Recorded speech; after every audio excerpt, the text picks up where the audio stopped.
Hi guys, I'm back. Today it's the 22nd of January 2021. Today I'm going to read 1 Kings 16 to 20, Proverbs 22, and Psalm 24. Let's get started. The Lord's message about Baasha came to Jehu, the son of Hanani. Here is what the Lord said about Baasha. I lifted you up from the dust. I appointed you king over my people Israel. But you lived away, and Jerusalem had lived. You also caused my people Israel to sin, and their sins made me very angry. So I am about to destroy you, Baasha, and your royal house. I will make your house like the royal house of Jeroboam, the son of Nebat. And some of the people who belong to you will die in the sea. Dogs will eat them up. Others will die in the country. The birds will eat them. The other events of Baasha's rule are written down. What he did and what he accomplished are written in the official records of the king of Israel. Baasha joined the members of his family who had already died, and he was buried in Tirzah. Baasha's son Elah became the next king after him. The Lord's message came through the prophet Jehu, the son of Hanani.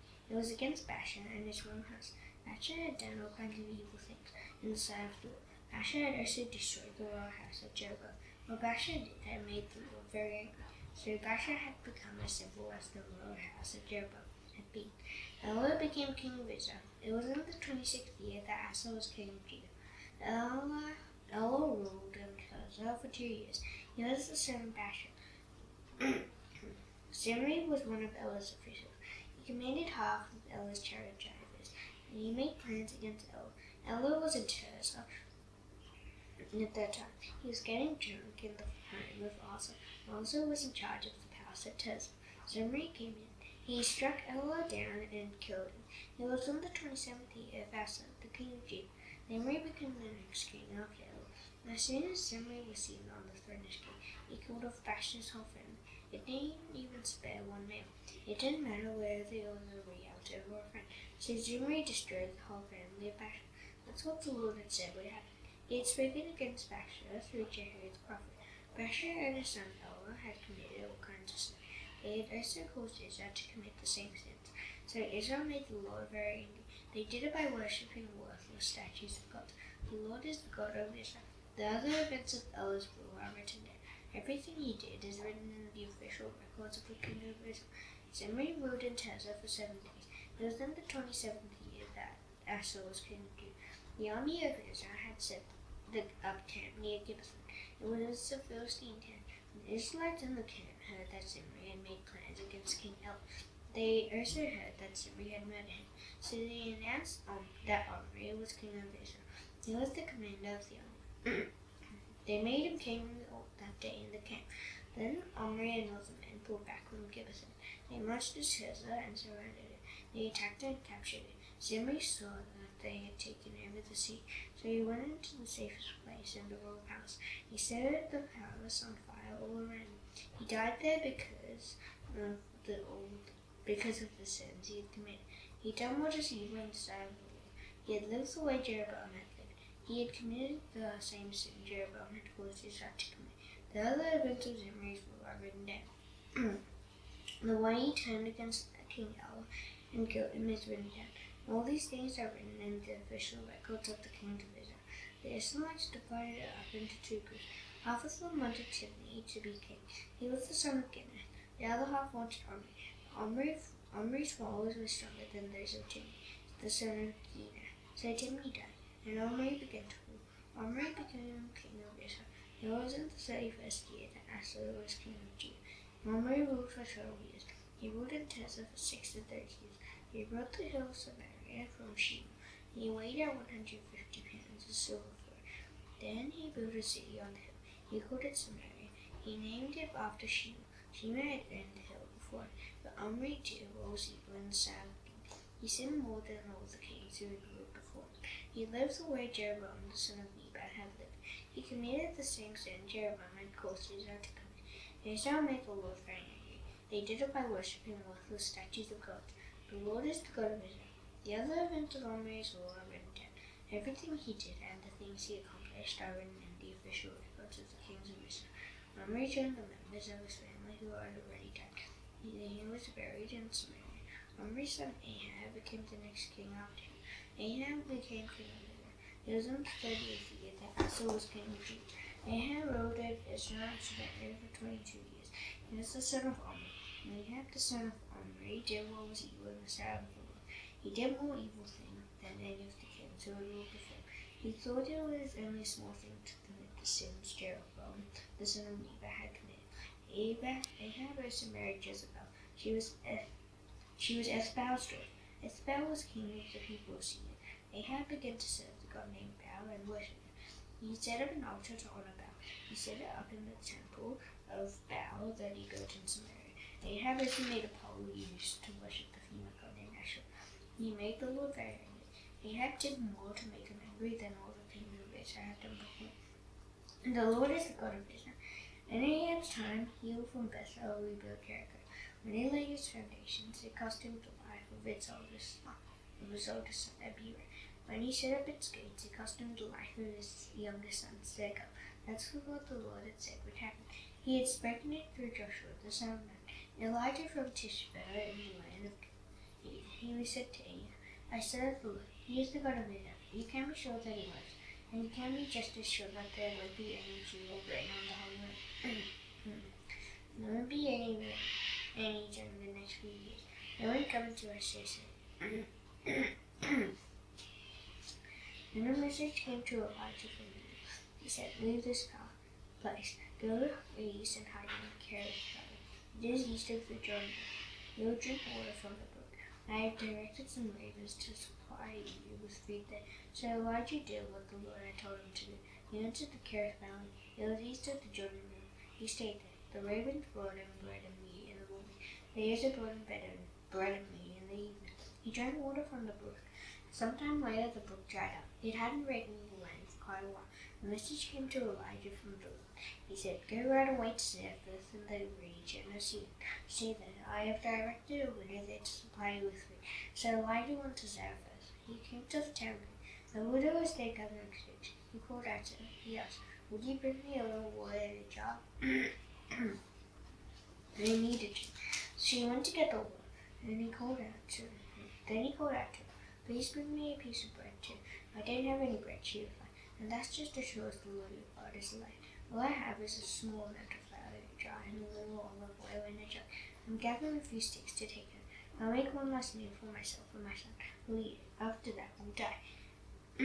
Then Elijah said to her, don't be afraid. Go home. Do what you have said, but first make a small loaf of bread for me. Make it out of what you have. Bring it to me. Then make some for yourself and your son.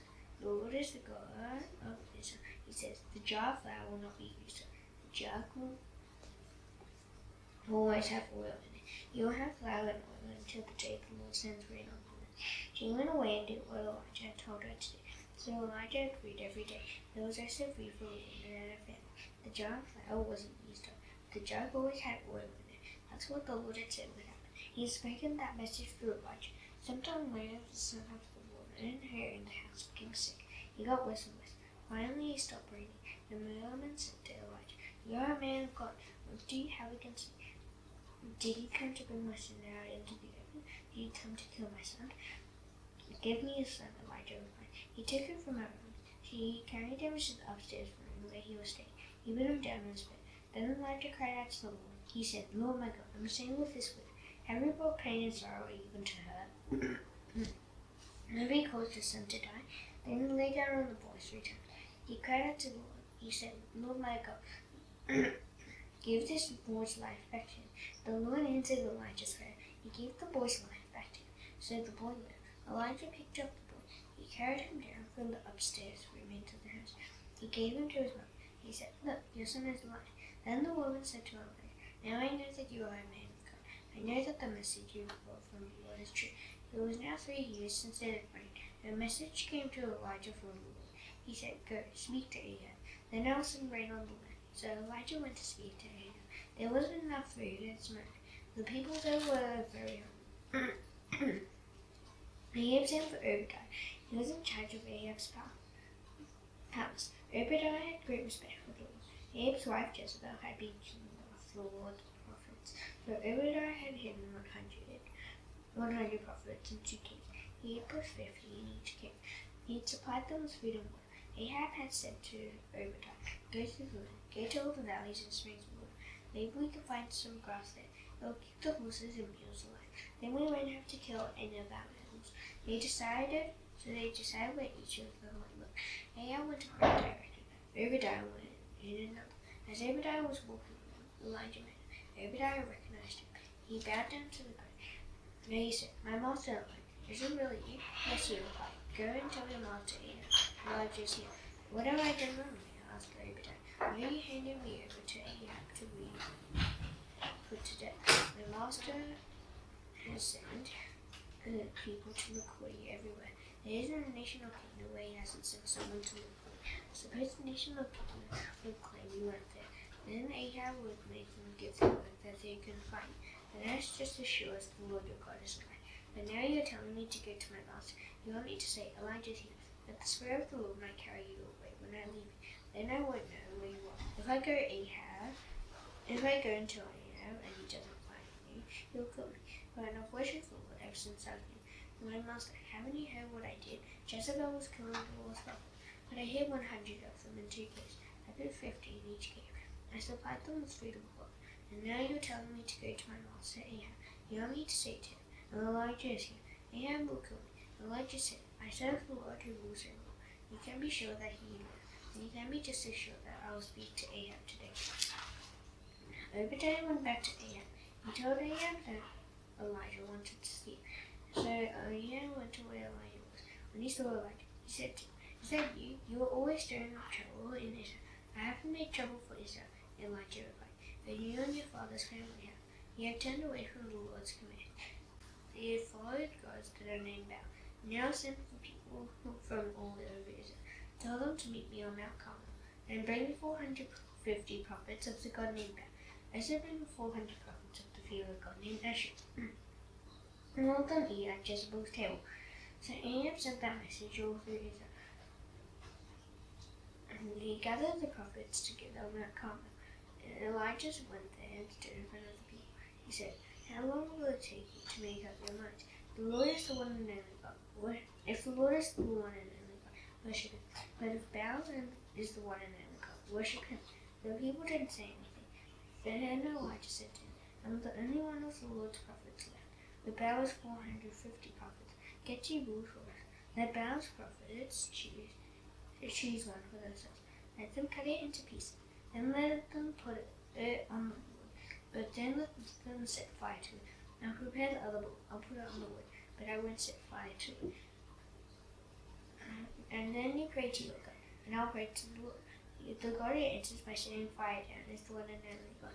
Then all the people said, what you are saying is good. Elijah said to the prophets of God, choose one of the bulls. There are many of you, so prepare your bull first. Pray to your God, but don't light the fire. So they prepared the bull they had been given. They prayed to Baal from morning until evening. Baal answer us. They shouted, but there wasn't any reply. No one answered. They danced around the altar they had made, and he and Elijah began to tease me. Shout louder, he said. I'm sure Baal is a god. Perhaps he has too much to think about. Or maybe he's gone to the toilet. Or perhaps he's away on a trip. Maybe he's sleeping. You might have to wake him up. So they shouted loud. They cut themselves with swords and spears until their blood flowed. That's what they usually did when things really looked hopeless. It was now past noon. The prophets of Baal continued to prophesy with a red line. They did it until the time came to offer the evening sacrifice. But there wasn't any reply. No one answered. No one paid any attention. And then Elijah said to all the people, come here with me. So they went to him. They rebuilt the altar of the Lord. It had been torn down. And Elijah got 12 stones. There was one for each tribe in the family line of Jacob. The Lord's message had come to Jacob. It had said, your name will be Israel. And Elijah used the stones to build an altar on the Lord.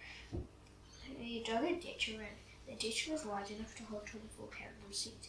He arranged the wood for the fire. He cut the bull into pieces. He placed the pieces on the wood.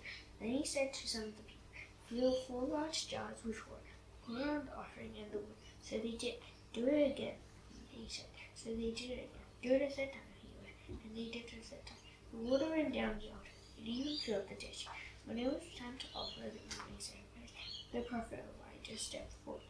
He prayed, Lord, you are the God of Abraham, Abraham, Isaac, and Israel. Today let everyone know that you are God in Israel. Let them know I'm your servant. Let them know I've done all these things because you commanded me to. And to me, Lord, and to me. Then these people will know that you are the one and only God. They will know that you are turning their hearts back to you. The fire of the Lord came down. It burned up the sacrifice. It burned up the wood and the stones and the sword. And you would drag up the woman in a ditch. All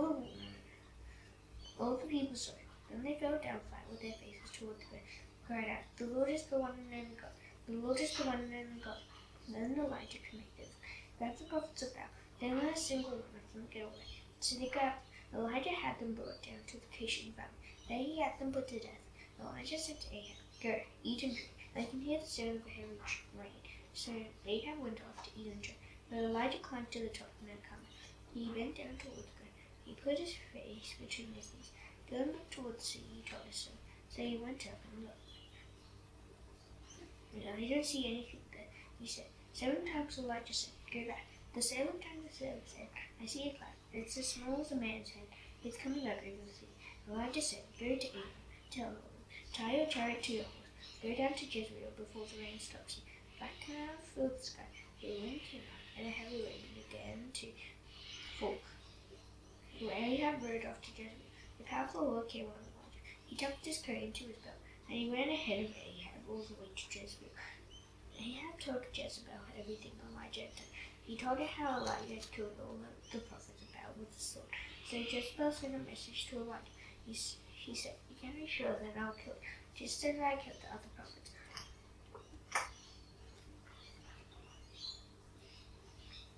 I'll do it by this time tomorrow. If I don't, may the gods punish me greatly. Elijah was afraid, so he ran for his life. He came to Beersheba and he left his servant there. Then he traveled for one day into the desert. He came to a small bush. He sat down under it. He prayed that he would die. Lord, I've had enough, he said. Take my life. I'm no better than my people of the land. But then he lay down under the bush, and he fell asleep. Suddenly an angel touched him. The angel said, Get up and eat. Elijah looked around. Near his head he saw some bread. It had been baked over hot coals. A jar of water was there, so Elijah ate and drank. Then he lay down again. The angel of the Lord came to him a second time. He touched him and said, Get up and eat. Your journey will be long and hard. So he got up. He ate and drank. The food gave him new strength. He traveled for 40 days and 40 nights. He kept going until he arrived at Horeb. It was the mountain of God. There he went into a cave and spent the night. A message came to Elijah from the Lord. He said, Elijah, what are you doing here? He replied, Lord God, who was everywhere. I've been very committed to you. The Israelites have turned their backs on your covenant. They have torn down your altar. They have put the prophets to death with their swords. I'm the only one left, and they are trying to kill me. The Lord said, Go out, stand on the mountain in front of me. I am going to pass by. As the Lord approached, a very powerful wind tore the mountains apart. It broke up the rocks. But the Lord wasn't in the wind. After the wind, there was an earthquake. But the Lord wasn't in the earthquake. After the earthquake, a fire came. But the Lord wasn't in the fire. And after the fire was only gentle. There was only a gentle whisper. When Elijah heard it, he pulled his coat over his face. He went out and stood at the entrance to the cave. Then a voice said to him, Elijah, what are you doing here? He replied, Lord God who rules everyone, I've been very committed to you. The Israelites have turned their backs on your covenant. They have torn down your altars. They have put your prophets to death with their sword. I'm the only one left, and they are trying to kill me. The Lord said to him, Go back the way you came. Go to the desert of Damascus. When you get there, anoint Hazael as king over Aram. Also anoint Jehu as king over Israel. He is the son of Nimshi. And anoint Elisha from Abel Meholah as the next prophet after you. He is the son of Shaphat. Jehu will put to death anyone who escapes Hazael's sword. And Elisha will put to death anyone who escapes Jehu's sword. But I will heap 7,000 people in Israel for myself. They have not bowed down to Baal, and they have not kissed him. Elijah left Mount Horeb. He saw Elisha, the son of Shaphat. Elisha was plowing in a field. He was driving the last 12 pairs of oxen. Elijah went up to him. He threw his coat around him. Then Elisha left his oxen. He ran after Elijah. "Let me kiss my father and mother goodbye," he said. "Then I'll come with you." "Go back," Elijah replied. "What have I done to you?" So Elijah left him and went back. He got his 2 oxen and killed them. He burned the blood to cook the meat. He gave it to the people, and they ate. Then he started to follow Elijah. He became Elijah's servant. Then Hadad brought his whole army together. He was king of Aram. He went to Samaria. He took 32 kings and their horses and chariots with him. All of them surrendered Samaria and attacked it. Then Hadad sent messengers into the city. They spoke to Ahab, the king of Israel. They told him, "Ben-Hadad says, 'Your silver and gold belong to me. The best of your wives and children also belong to me.'" The king of Israel replied, "What you are saying is true. You are my king and master. I belong to you, and everything I have belongs to you." The messengers came again. They told Ahab, "Ben-Hadad says, 'I commanded you to give me your silver and gold. I also commanded you to give me your wives and children. But now I'm going to send my officials to you. They will come about this time tomorrow. They will search your palace. They will search the houses of your officials. They will take everything you value, and they'll carry it all away." The king of Israel sent for all the elders of the land. He said to them, "This man is merely looking for trouble. He sent for my wives and children. He sent for my silver and gold, and I agreed to give them to him." All the elders and people answered, "Don't listen to him. Don't agree to give him what he wants." So Ahab replied to Ben-Hadad messengers. He said, "Tell my king and master, I will do everything you commanded me to do the first time, but this time I can't do what you want me to do." They took Ahab's answer back to Ben-Hadad. Then Ben-Hadad sent another message to Ahab. Ben-Hadad said, "There won't be enough dust left in Samaria to give each of my followers even a handful. If there is, may the gods punish me greatly." The king of Israel replied. He said, "Tell him, someone who puts his armor on shouldn't brag about like someone who takes it off." Ben-Hadad and the kings were in their tents dreaming. That's when he heard the message. He ordered his men, "Get ready to attack." So they prepared to attack the city. During that time, a prophet came to Israel. The king of Israel, he asked, "The Lord says, do you see this huge army? I'll hand it over to you today. But then you'll know that I am the Lord. But who will do it?" Ahab answered. The prophet answered, "The Lord says, the junior officers who are under the area commanders will do it." "And who will stop the battle?"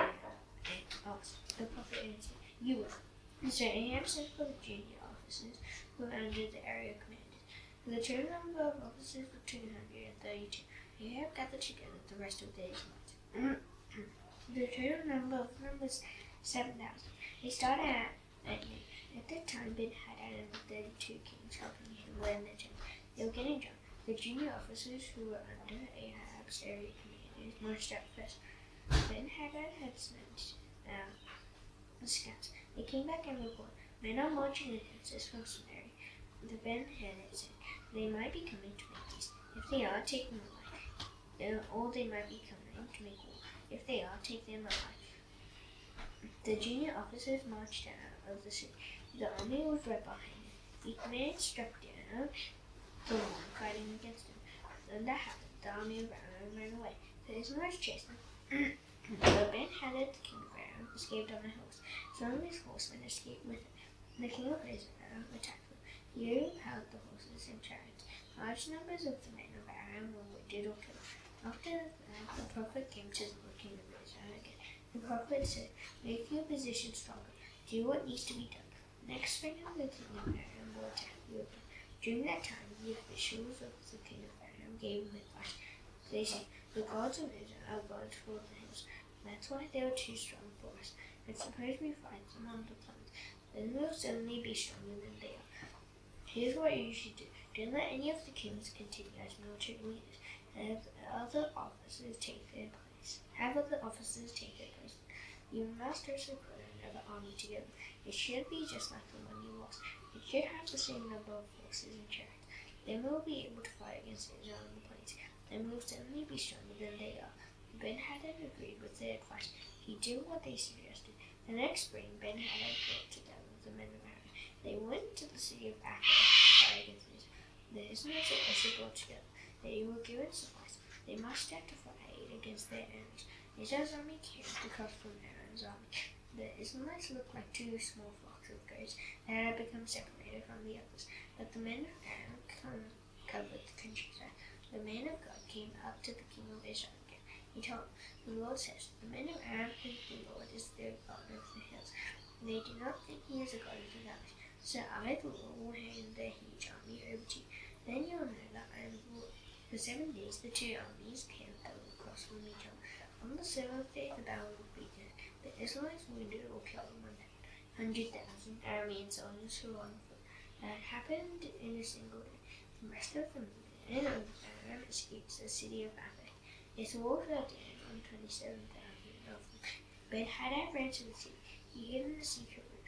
His officials said to him, look, we've heard that the king of Israel often showed mercy. So let's go to the king of Israel. Let's wear the rough clothing people wear on this side. Let's tie ropes around our heads. Perhaps Ahab will spare your life. So they wore rough clothing. They tied ropes around their heads. Then they went to the king of Israel. They told him, your servant Ben-Hadad says, please let me live. The king answered, is he still alive? He used to be my friend. The men thought that was good news. So they quickly used the word Ahab had used. Yes, your friend Ben-Hadad, they said. Go and get him, the king said. Ben-Hadad came out of the secret room.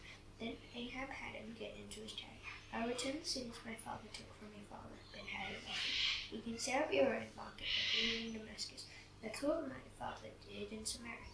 Ahab said, if we sign a peace treaty, I'll set you free. So Ben-Hadad made a treaty with him. Then Ahab let him go. There was a group of people called the group of the prophets. A message from the Lord came to one of their members. He said to his companion, strike me down with your whip.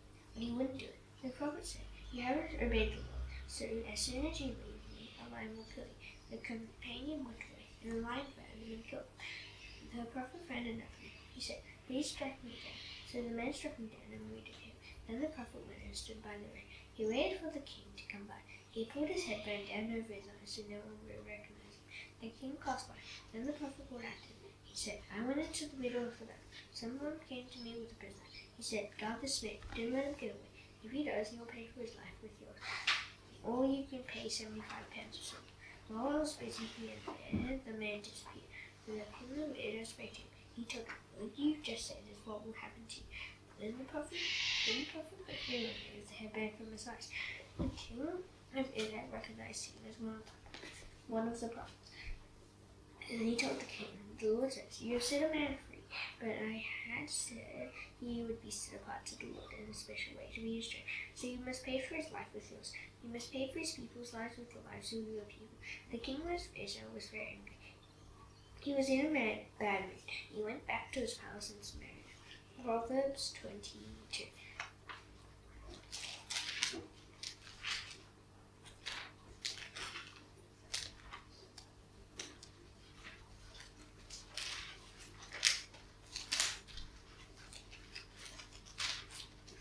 You should want a good name more than you want great riches. To be highly respected is better than having silver or gold. The Lord made rich people and poor people. That's what they have in common. Wise people see danger and go to a safe place. The charge people keep on going and suffer. Paying help comes from heaven's spirit. This will bring you wealth and honor and life. The woman traps lie in their hands and paths of evil people. But those who value their lives stay far away from them. Start children off on the right path, and even when they are old, they will not turn away from it. Rich people rule over those who are poor. Borrowers are slaves to lenders. Anyone who plants evil gathers a harvest of trouble.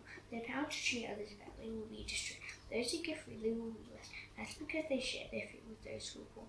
If you drive away those who make fun of others, fighting also goes away. Arguing and unkind words will stop. The person who is a pure and loving heart and speaks kindly will be a friend of the king.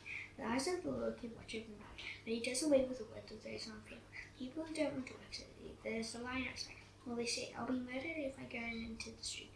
The mouth of a woman who commits adultery is like a deep pit. Any man the Lord is angry with falls into it. Children are going to do foolish things, but correcting them will drive that foolishness far away. You might treat poor people badly or give gifts to rich people. Trying to get rich in these ways and will instead make you poor. Pay attention and listen to the sayings of wise people.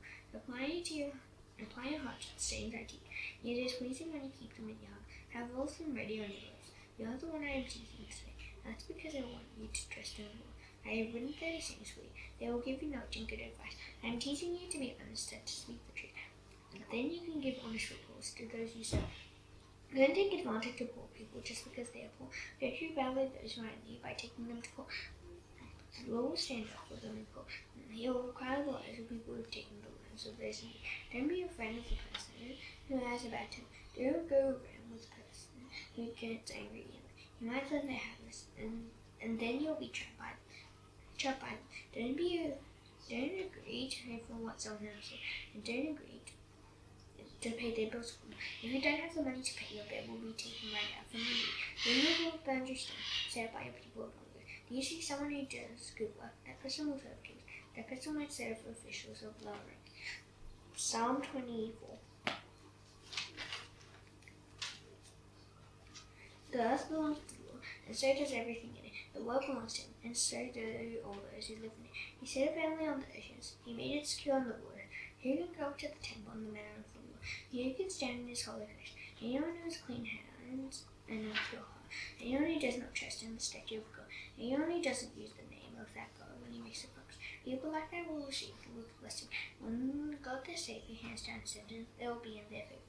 The people who look to God are like that. God of Jacob, they look to you. Open mighty gates, open up your ancient doors, and the King of glory will come in. Who is the King of glory? The Lord who is strong of might, the Lord who is mighty in battle. Open mighty gates, open wide your ancient doors, and the King of glory will come in. Who is he, this King of glory? The Lord who rules at will. He is the King of glory. Now that's done, I shall now give the Lord's prayer. Please bow heads. Our Father in heaven, hallowed be your name. Your kingdom come, your will be done on earth as it is in heaven.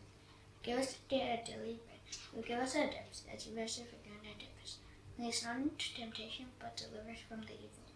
For yours is the kingdom, and the power, and the glory forever. Amen. See you tomorrow. Bye.